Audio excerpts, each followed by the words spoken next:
Dia mencoba, akhirnya dia berhasil membuat sarang yang begitu sempurna. Poin di sini saudara-saudari, ketekunan tanpa pernah putus asa. Itulah inti dari bacaan ini pada hari ini. Tekun atau ketekunan adalah orang yang pantang menyerah apapun tantangan yang dialami. Fakta sekarang banyak orang begitu mudah menyerah. Sedikit saja jatuh, sedikit saja tertanam dulu putus asa. Apa itu tekun arti yang lain? Tekun dalam konteks Kristen adalah orang-orang yang berpengharapan, space non konflik, pengharapan yang tidak mengecewakan. Itu penegasan kita pada tahun Jubileum. Pengharapan yang tidak mengecewakan, dan itu barangkali diadopsi oleh bapak-bapak dalam kisah Alkitab. Pantang menyerah, berpengharapan. Dalam Kolose 1 ayat 23 dikatakan, hendaknya kamu senantiasa berpengharapan, beriman, dan tak pernah goyah dalam kehidupanmu. Sekarang banyak orang goyah. Mari kita lihat saudara-saudari, siapa orang yang paling tekun, paling setia, paling berpengharapan? Kita akan bagi dua, kaum perempuan dan kaum laki-laki. Banyak orang berkata yang paling tekun, paling setia, berpengharapan adalah kaum perempuan, bukan kaum laki-laki. Makanya dalam Injil pada hari ini ditampilkan si janda, bukan ditampilkan seorang muda, bukan janda. Mungkin mau dikasih adalah seorang perempuan yang teguh, setia, berpengharapan. Maka memang saudari pernah saya katakan, kalau kita tanya miskinah, kalau mau jadi miskinah, apa yang dia utanya mama pastor. Mau jadi suster, utanya mama pastor. Mau jadi pastor, dijawab, utanya mama pastor. Siapa yang mengajar itu? Mama pastor. Membeli kolekte, mama pastor. Tapi kalau kita tanya siapa menyuruhmu bekerja pada hari Minggu, 3 tahun dari gereja, mama pastor. Siapa yang paling tekun, setia? Kaum perempuan. Karena kaum perempuan. Makanya katanya, kalau duluan semua menikah, istri masih hidup, keluarga itu punya jaminan. Tetapi kalau istri juga meninggal, keluarga itu pasti tidak jauh-jauh, karena besoknya akan ada jauh-jauh. Tetapi dan juga siapa yang paling bertahan hidup? Kaum perempuan. Paling lama hidup kaum perempuan. Ada tulisan kedua bapak-bapak, tapi umumnya yang paling bertahan hidup adalah kaum perempuan. Kenapa? Telaten makan, telaten menjaga diri, kesehatan dan segala macam. Dan juga mungkin sudah dilakukan Tuhan, pura-pura tidak mendengar. Maka katanya, di mana kaum perempuan 2-3 orang berkumpul, Yesus lari dari sana. Kenapa baik? Ketekunan.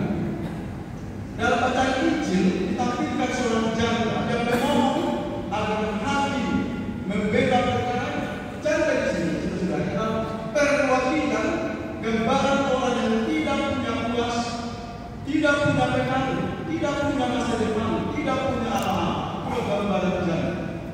Maka dalam konteks lain, ketika Yesus memuji persembahan janda, padahal persembahan yang kecil, sementara yang lain persembahan besar. Kenapa? Ada hal di sini saudara. Sebenarnya persembahan yang dikumpulkan adalah untuk para janda, salah satu orang kecil. Karena ada kalangan janda-janda itu berhak mendapatkan sumbangan sosial. Maka dalam konteks memuji persembahan janda, padahal persembahan itu seharusnya untuk janda, tapi janda masih mau memberi di situ pun. Janda gambaran orang yang muda, yang teguh, berpengharapan, dan punya kreativitas untuk menentukan dan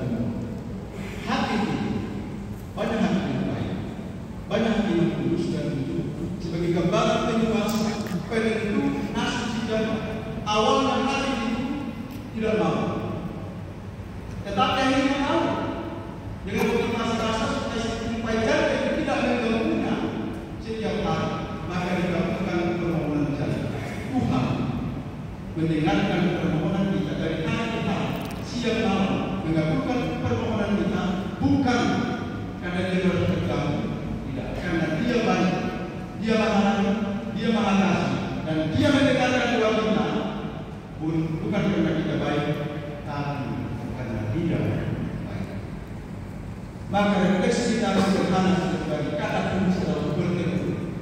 Bertekun di sini banyak hal. Bertekun dalam doa, bertekun dalam pekerjaan, bertekun dalam profesi, bertekun dalam keadaan. Masih banyak bertekun di sini. Dan orang yang bertekun dan tidak pantang menyerah akan happy, berbahagia pada waktu.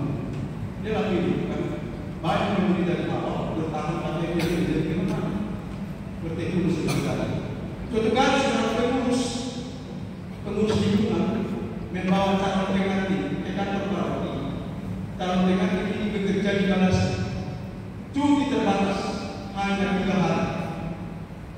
Jumpa pastor, umat saya ini mau menikah 3 hari lagi. Kalau terlambat umat, mereka dipecat. Pastor cek dokumen, ternyata masih ada yang kurang dan pastor marah. Kalian minta keistimewaan menikah beberapa hari ke depan, tapi kalian tidak tahu ini dokumen tidak akan dilakukan. Pastor marah dan tidak bersedia berdekat. Dia masuk ke kantor.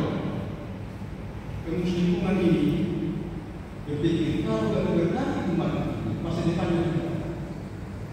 Maka dia tekok kantor pastor lalu dibuka. Diketok terus, pastor tidak dibuka. Dan pengurus lingkungan ini mengatakan, pastor saya percaya, saya tahu pastor mendengarkan.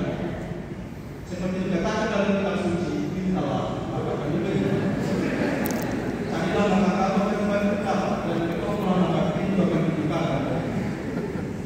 Pastor terlindung dan dia buka pintu, ayo dekati guys.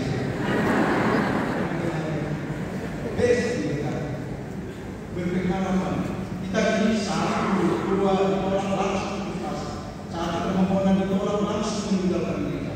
Lihatlah saudara terkasih. Maka memang sekali lagi ketekunan dalam segala seorang wanita setiap hari berdoa kepada Tuhan, berikan kepada saya jodoh yang seiman dan sepakat. Dia berdoa, novena Selasa hari, novena Sabtu hari. Jadi yang tahun kedua tidak ada tanda-tanda Tuhan yang bukan Tuhan. Jangankan hari aku tidak mengunggah diri. Maka suatu kali dia masuk ke kamarnya, dia ambil panah di samping Yosef, pemelihara keluarga, bapak keluarga, dia berdoa Tuhan di hadapan samping Yosef. Mohon berikan pendamping sepadan kepada saya. Tidak ada isikan apapun. Si perempuan ini besar. Dia ambil panah sampai Yosef, dia lemparkan keluar dari jendela. Dan kena seorang pemuda. Dan pemuda ini luka-luka dan berdarah dan paling pecah. Dia ambil sentihan-sentihan panah sampai Yosef, dia ketok, dibuka. Apa sih salahku kepadamu?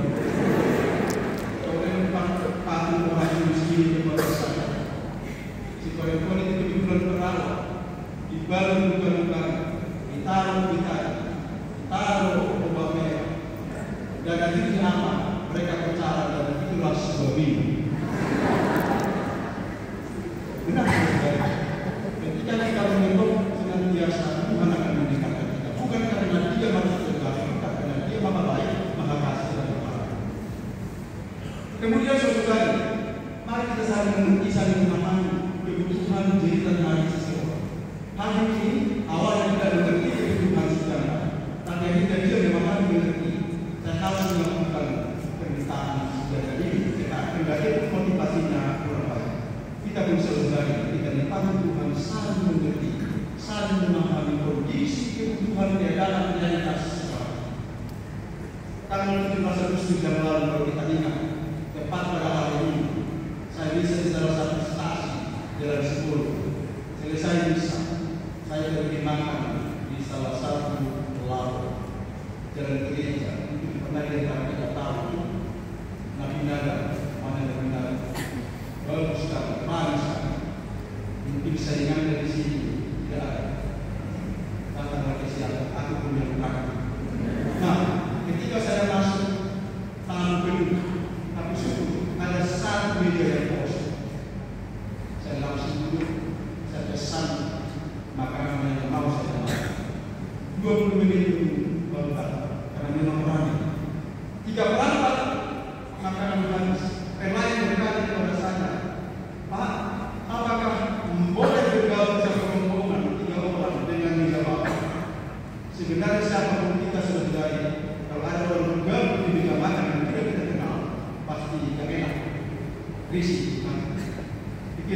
sekarang kalau di bahasa Indonesia apa salahnya mengajukan permohonan ini ke silakan. Mereka jawab, ternyata apa saudari? Ternyata mereka kenal saya lebih baik.